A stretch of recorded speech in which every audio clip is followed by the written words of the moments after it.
আঞ্চলিক আবহাওয়া কেন্দ্র কলকাতার দৈনিক আবহাওয়া আপডেট ভিডিওতে আপনাকে স্বাগত। গতকাল সর্বোচ্চ তাপমাত্রা ছিল দক্ষিণবঙ্গে মগরাতে 36.5 ডিগ্রি সেলসিয়াস, উত্তরবঙ্গে মালদাতে 32.9 ডিগ্রি সেলসিয়াস।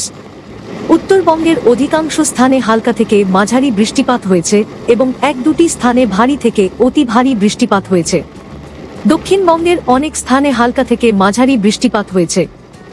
উত্তর ও দক্ষিণবঙ্গের প্রধান বৃষ্টিপাতের পরিমাণ নিম্নরূপ।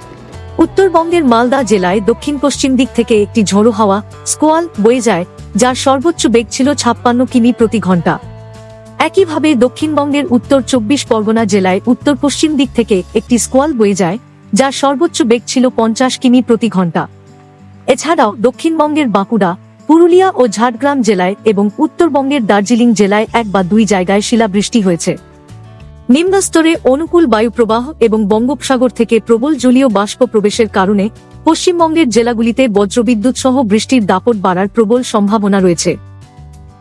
আগামী 7 দিন মানচিত্রে প্রদর্শিত জেলাগুলিতে হালকা থেকে মাঝারি বৃষ্টিপাতের সম্ভাবনা আছে।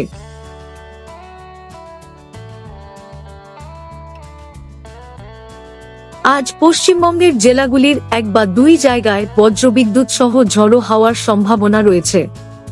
পাশাপাশি উত্তরবঙ্গের দার্জিলিং, জলপাইগুড়ি ও আলিপুরদুয়ার জেলায় কোথাও কোথাও ভারী বৃষ্টিপাতের সম্ভাবনা রয়েছে। দ্বিতীয় থেকে ষষ্ঠ দিনে রাজ্যের জেলাগুলিতে এক দুটি স্থানে বজ্রবিদ্যুৎ সহ ঝড়ো হাওয়ার সম্ভাবনা আছে।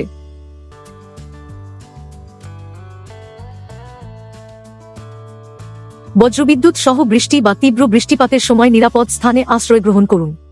গাছ, বৈদ্যুতিক খুঁটি বা দুর্বল বা অনিরাপদ কাঠামোর নিচে আশ্রয় নেওয়া থেকে বিরত থাকুন এবং জলাশয়ের সংস্পর্শ এড়িয়ে চলুন।